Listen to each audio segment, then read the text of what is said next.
ॐ नमो नारायणाय समस्त पापनाशक स्तोत्रम। भगवान श्री वेदव्यास जी द्वारा रचित 18 पुराणों में से एक अग्नि पुराण में अग्निदेव द्वारा महर्षि वशिष्ठ को दिए गए विभिन्न उपदेश हैं। इसी के अंतर्गत इस पापनाशक स्तोत्र के बारे में महात्मा पुष्कर कहते हैं कि मनुष्य चित्त की मलिनता, चोरी, हत्या, परस्त्री गमन आदि विभिन्न पाप करता है, पर जब चित्त कुछ शुद्ध होता है तब उसे इन समस्त पापों से मुक्ति की इच्छा होती है। उस समय भगवान श्री नारायण की दिव्य स्तुति करने से समस्त पापों का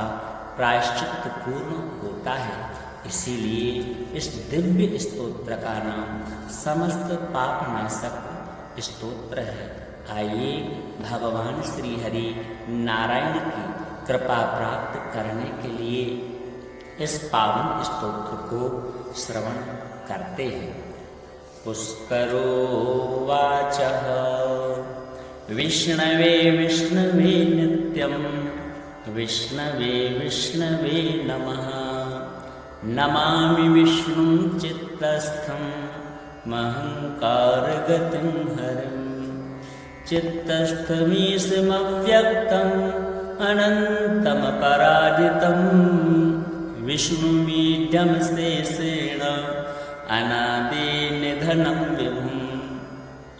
विष्णुश्चित्तगतो यन्मे विष्णुर्बुद्धिगतश्च यत् यच्चाहंकारगो विष्णुर् यद्विष्णुमयि संस्थितः।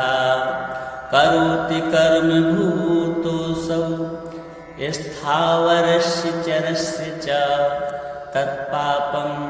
नाशमायातु तस्मिन्नेव हि चिन्तिते। ध्यातो हरति यत् पापं स्वप्ने दृष्टस्तु भावनात्। तमुपेन्द्रमहं विष्णुं प्राणतार्तिहरं हरिं। जगत्यस्मिन् निराधारे मज्जमाने तमस्यधः। हस्तावलम्बनं विष्णुं प्रणमामि परात्परम्। सर्वेश्वरेश्वरं विभो परमात्मन्नधोक्षजा। रसिकेश रसिकेश रसिकेश नमोस्तुते। नृसिंहानंत गोविंद भूतभावन केशव। दुरुक्तं दुष्कृतं ध्यातं समयाधं नमोस्तुते। यन्मया चिन्तितं दुष्टं स्वचित्तवशवर्तिना। अकार्यं महदत्युग्रं तच्छमं नय केशव। ब्रह्मण्य देव गोविंद परमार्थपरायण। जगन्नाथ जगद्दत्तः पापं प्रश्नयाच्युत। यथा परमेशायाह्मे मध्याह्ने च तथा निशि। कायेन मनसा वाचा कृतं पापं जानता। जानता च हृषीकेशं पुण्डरीकाक्ष माधवा। नामत्रयोच्चारणतः पापं यातु मम क्षयम्। शरीर में हृषीकेश पुण्डरीकाक्ष माधवा। पापं प्रशमयाधत्वं वाक्यतं मम माधवा। यद्भुञ्जन् यत्स्वपन् तिष्ठन् गच्छन् जाग्रति यदा स्थितः। कृतवान् पापमिधाहं कायेन मनसा गिरा। यत्स्वल्पमपि यत् स्थूलं कुयोऽन्यनरकावहम्। तद्यातु प्रशमं सर्वं वासुदेवानुकीर्तनात् परं ब्रह्म परं धाम पवित्रं परमं च यत् तस्मिन् प्रकीर्तिते विष्णु यत्पापं तत् प्रणश्यतु यत्प्राप्य न निवर्तन्ते गन्धस्पर्शादिवर्जितं सूर्यस्तत्पदं विष्णु तत्सर्वं समयद्वधम् पापप्रणाशनं स्तोत्रं या पठे शृणुयादपि शारीरैर्मानसैर्वाग्यैः कृतैः पापैः प्रमुच्यते सर्वपापग्रहादिभ्यो याति विष्णोः परं पदं तस्मात् पापे कृते जप्यं स्तोत्रं सर्वादमर्दनं प्रायश्चित्तमिधौधानां स्तोत्रं व्रतकृते वरं प्रायश्चित्तैः स्तोत्रजपैर्व्रतैर्नश्यति पातिकम् श्रीनारायणार्पणमस्तु। करोवाचः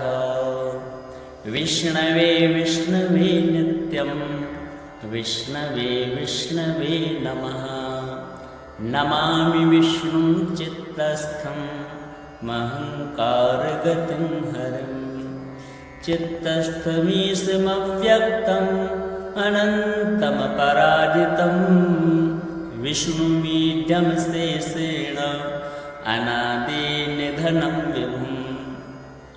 विष्णुश्चित्तगतो यन्मे विष्णुर्बुद्धिगतश्च यत् यच्चाहङ्कारगो विष्णुर्यद्विष्णुमयि संस्थितः करोति कर्म भूतोऽसौ स्थावरस्य चरस्य च तत्पापं नाशमायातु तस्मिन्नेव हि चिन्तिते ध्यातो हरति यत् पापं स्वप्ने दृष्टस्तु भावनात् तमुपेन्द्रमहं विष्णुं प्राणतार्तिहरं हरिं जगत्यस्मिन् निराधारे मज्जमाने तमस्यधः हस्तावलम्बनं विष्णुं प्रणमामि परात्परं सर्वेश्वरेश्वरं विभो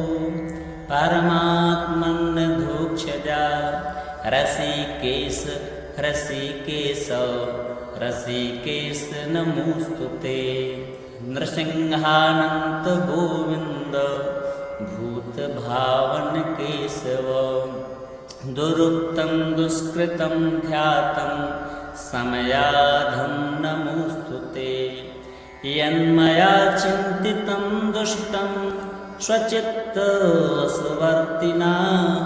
अकार्यं महदत्युग्रं तच्छमं नय केशव ब्रह्मण्यदेव गोविन्द परमार्थपरायण जगन्नाथ जगद्दत्तः पापं प्रश्नयाच्युत यथा परमेशायाः मे मद्याः मे च तथा निशि कायेन मनसा वाचा कृतं पापं जानता जानता च हृषीकेशं पुण्डरीकाक्षमाधवा नामत्रयोच्चारणतः पापं यातु मम क्षयं शरीरमे हृषीकेश पुण्डरीकाक्षमाधवा पापं प्रशमयाधत्वं वाक्यतं मम माधवा यद्भुञ्जन् यत्स्वपन् तिष्ठन् गच्छन् जाग्रति यदा स्थितः कृतवान् पापमिधाहं कायेन मनसा गिरा यत्स्वल्पमपि यत् स्थूलं कुयोन्यनरकावहं तद्यातु प्रशमं सर्वं वासुदेवानुकीर्तनात् परं ब्रह्म परं धाम पवित्रं परमं च यत् तस्मिन् प्रकीर्तिते विष्णु यत्पापं तत्प्रणश्यतु यत्प्राप्य न निवर्तन्ते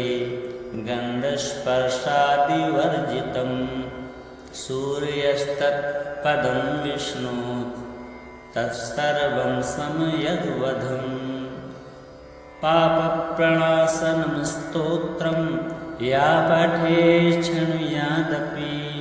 शारीरैर्मानसैर्वाग्यैः कृतैः पापैः प्रमुच्यते सर्वपापग्रहादिभ्यो याति विष्णोः परं पदं तस्मात् पापे कृते जप्यं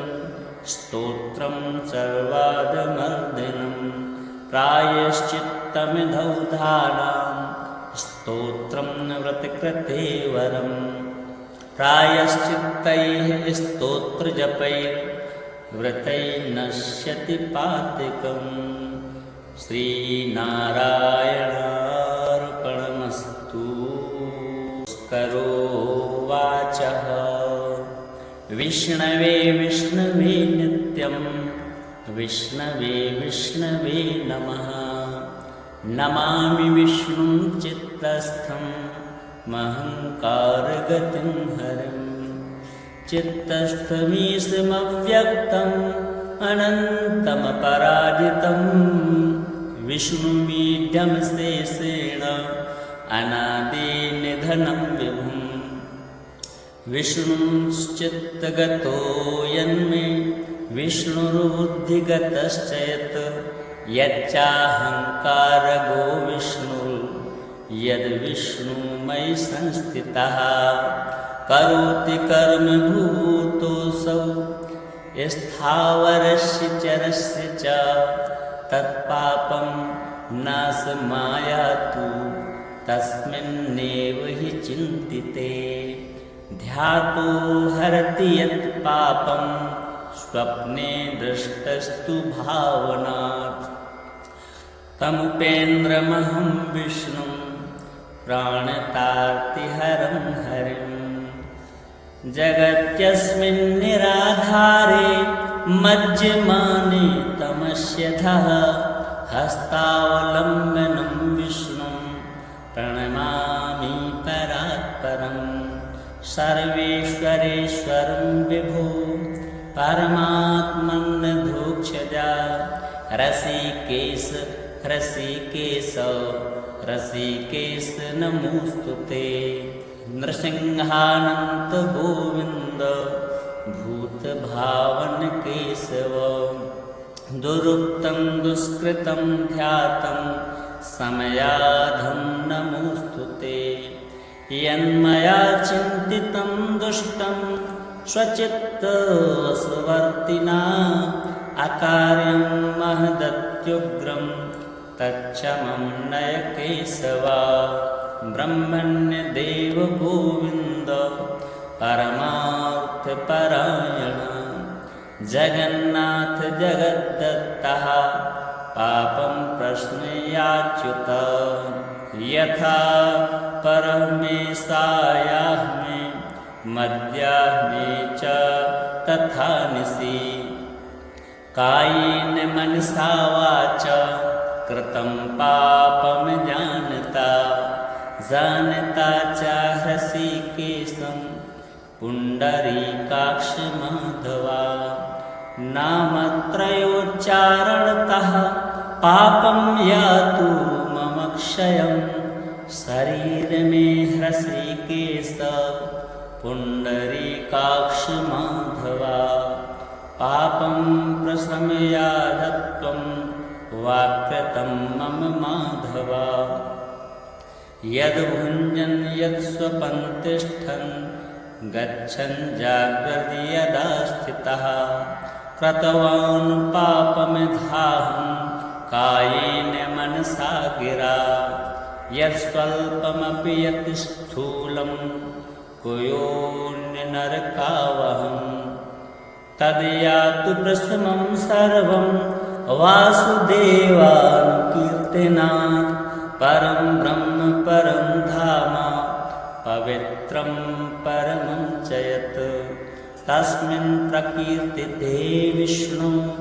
यत्पापं तत् प्रणश्यतु यत्प्राप्य न निवर्तन्ते गन्धस्पर्शादिवर्जितं सूर्यस्तत्पदं विष्णु तत्सर्वं समयद्वधम् पापप्रणाशनं स्तोत्रं या पठे शृणुयादपि शारीरैर्मानसैर्वाग्यैः कृतैः पापैः प्रमुच्यते सर्वपापग्रहादिभ्यो याति विष्णोः परं पदं तस्मात् पापे कृते जप्यं स्तोत्रं सर्वादमर्दनं प्रायश्चित्तमिधौधानां स्तोत्रं व्रतकृते वरं प्रायश्चित्तैः स्तोत्रजपैर्व्रतैर्नश्यति पातिकम् श्रीनारायणार्पणमस्तु। करोवाचः विष्णवे विष्णवे नित्यं विष्णवे विष्णवे नमः नमामि विष्णुं चित्तस्थं महङ्कारगतिं हरिं चित्तस्थमीशमव्यक्तम् अनन्तमपराजितं विष्णुमीड्यं शेषेण अनादिनिधनं विभुम् विष्णुश्चित्तगतो यन्मे विष्णुर्बुद्धिगतश्च यत् यच्चाहङ्कारगो यद्विष्णुमयि संस्थितः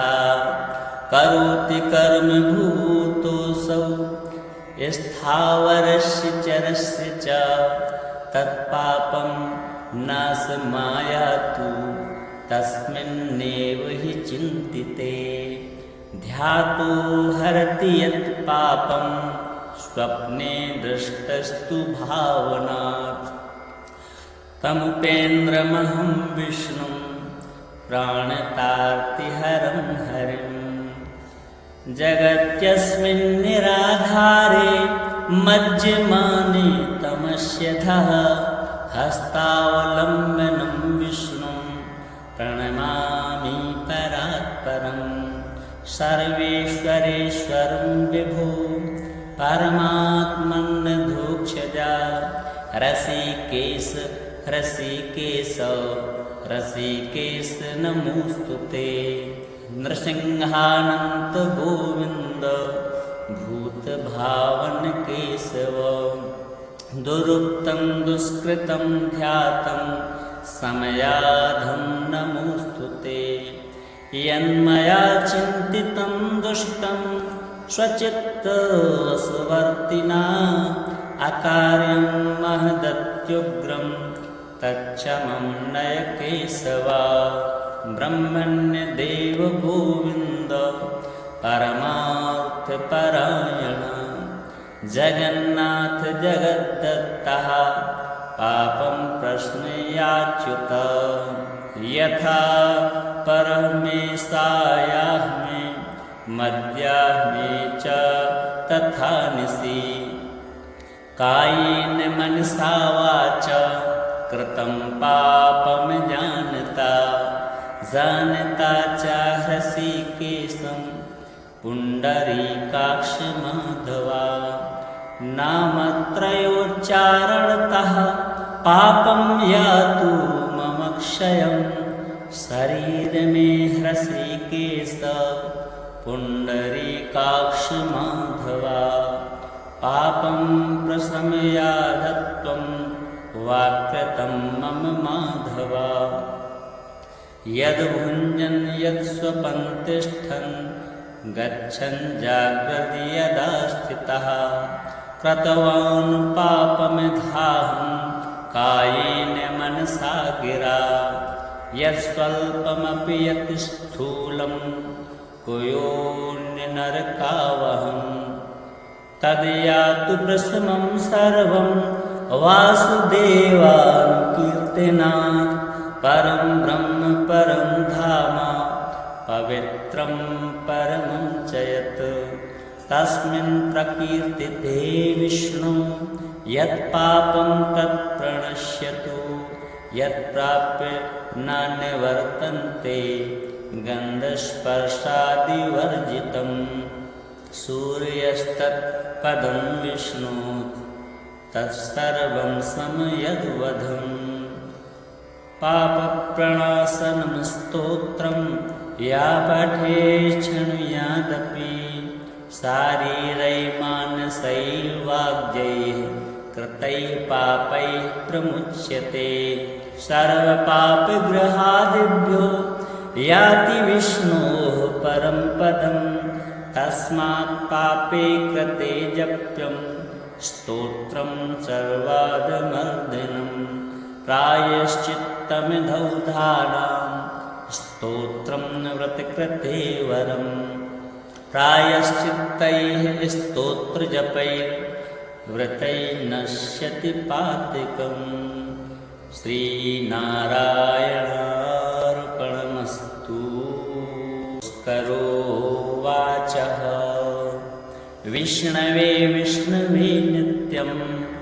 विष्णवे विष्णवे नमः नमामि विष्णुं चित्तस्थं महङ्कारगतिं हरिं चित्तस्थमीशमव्यक्तम् अनन्तमपराजितं विष्णुमीड्यं शेषेण अनादिनिधनं विभुं विष्णुश्चित्तगतो यन्मे विष्णुर्बुद्धिगतश्च यत् यच्चाहङ्कारगो विष्णुर्यद्विष्णुमयि संस्थितः करोति कर्मभूतोऽसौ स्थावरस्य चरस्य च तत्पापं नाशमायातु तस्मिन्नेव हि चिन्तिते ध्यातो हरति यत् पापं स्वप्ने दृष्टस्तु भावनात् तमुपेन्द्रमहं विष्णुं प्राणतार्तिहरं हरिं जगत्यस्मिन् निराधारे मज्जमाने तमस्यधः हस्तावलम्बनं विष्णुं प्रणमामि परात्परं सर्वेश्वरेश्वरं विभो परमात्मन्नधोक्षजा रसिकेश रसिकेश रसिकेश नमोस्तुते नृसिंहानन्त गोविन्द भूतभावन केशव दुरुक्तं दुष्कृतं ध्यातं समयाधं नमोस्तुते यन्मया चिन्तितं दुष्टं स्वचित्तवशवर्तिना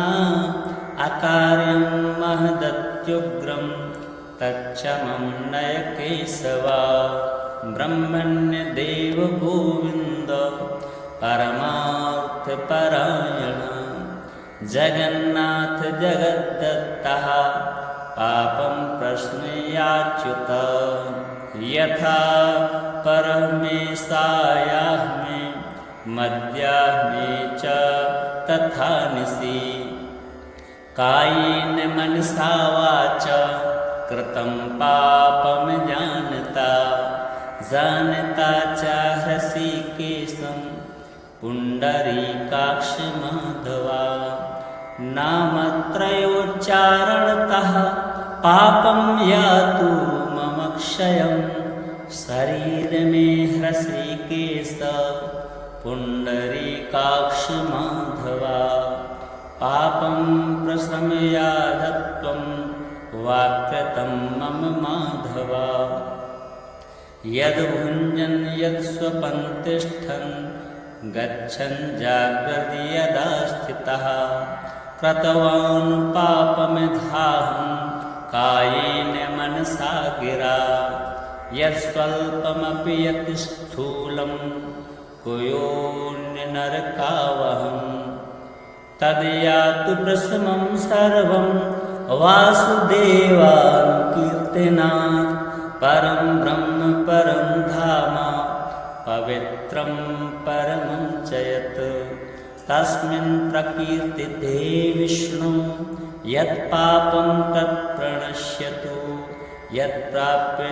न निवर्तन्ते गन्धस्पर्शादिवर्जितं सूर्यस्तत्पदं विष्णु तत्सर्वं समयद्वधम् पापप्रणाशनं स्तोत्रं या पठे शृणुयादपि शारीरैर्मानसैर्वाग्यैः कृतैः पापैः प्रमुच्यते सर्वपापग्रहादिभ्यो याति विष्णोः परं पदं तस्मात् पापे कृते जप्यं स्तोत्रं सर्वादमर्दिनं प्रायश्चित्तमिधौधानां स्तोत्रं व्रतकृते वरं प्रायश्चित्तैः स्तोत्रजपैर्व्रतैर्नश्यति पातिकम् श्रीनारायणार्पणमस्तु। करोवाचः विष्णवे विष्णवे नित्यं विष्णवे विष्णवे नमः नमामि विष्णुं चित्तस्थं महङ्कारगतिं हरिं चित्तस्थमीशमव्यक्तम् अनन्तमपराजितं विष्णुमीड्यं शेषेण अनादिनिधनं विभुं विष्णुश्चित्तगतो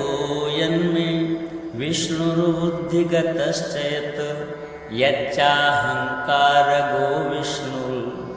यद्विष्णुमयि संस्थितः करोति कर्म भूतोऽसौ स्थावरस्य चरस्य च तत्पापं नाशमायातु तस्मिन्नेव हि चिन्तिते ध्यातो हरति यत् पापं स्वप्ने दृष्टस्तु भावनात् तमुपेन्द्रमहं विष्णुं प्राणतार्तिहरं हरिं जगत्यस्मिन् निराधारे मज्जमाने तमस्यधः हस्तावलम्बनं विष्णुं प्रणमामि परात्परं सर्वेश्वरेश्वरं विभो परमात्मन्नधोक्षजा रसिकेश रसिकेश रसिकेश नमोऽस्तु ते नृसिंहानन्त गोविन्द भूतभावन केशव दुरुक्तं दुष्कृतं ध्यातं समयाधं नमोऽस्तु ते यन्मया चिन्तितं दुष्टं स्वचित्तवशवर्तिना अकार्यं महदत्युग्रं तच्चमं नय केशव ब्रह्मण्यदेव गोविन्द परमार्थपरायण जगन्नाथ जगद्दत्तः पापं प्रश्नयाच्युत यथा परमेशायाह्मे मद्याह्मे च तथा निशि कायेन मनसा वाचा कृतं पापं जानता जानता च हृषीकेशं पुण्डरीकाक्षमाधवा नामत्रयोच्चारणतः पापं यातु मम क्षयं शरीरमे हृषीकेश पुण्डरीकाक्षमाधवा पापं प्रशमयाधत्वं वाक्यतं मम माधवा यद्भुञ्जन् यत्स्वपन् तिष्ठन् गच्छन् जाग्रति यदा स्थितः कृतवान् पापमिधाहं कायेन मनसा गिरा यत्स्वल्पमपि यत् स्थूलं कुयोन्यनरकावहं तद्यातु प्रशमं सर्वं वासुदेवानुकीर्तनात् परं ब्रह्म परं धाम पवित्रं परमं च यत् तस्मिन् प्रकीर्तिते विष्णु यत्पापं तत्प्रणश्यतु यत्प्राप्य न निवर्तन्ते गन्धस्पर्शादिवर्जितं सूर्यस्तत्पदं विष्णु तत्सर्वं समयद्वधम् पापप्रणाशनं स्तोत्रं या पठे शृणुयादपि शारीरैर्मानसैर्वाग्यैः कृतैः पापैः प्रमुच्यते सर्वपापग्रहादिभ्यो याति विष्णोः परं पदं तस्मात् पापे कृते जप्यं स्तोत्रं सर्वादमर्दिनं प्रायश्चित्तमिधौधानां स्तोत्रं व्रतकृते वरम् प्रायश्चित्तैः स्तोत्रजपैर्व्रतैर्नश्यति पातिकम् श्रीनारायणार्पणमस्तु। करोवाचः विष्णवे विष्णवे नित्यं विष्णवे विष्णवे नमः नमामि विष्णुं चित्तस्थं महङ्कारगतिं हरिं चित्तस्थमीशमव्यक्तम् अनन्तमपराजितं विष्णुमीड्यं शेषेण अनादिनिधनं विभुम् विष्णुश्चित्तगतो यन्मे विष्णुर्बुद्धिगतश्च यत् यच्चाहङ्कारगो यद्विष्णुमयि संस्थितः करोति कर्म भूतोऽसौ स्थावरस्य चरस्य च तत्पापं नाशमायातु तस्मिन्नेव हि चिन्तिते ध्यातो हरति यत् पापं स्वप्ने दृष्टस्तु भावनात् तमुपेन्द्रमहं विष्णुं प्राणतार्तिहरं हरिं जगत्यस्मिन् निराधारे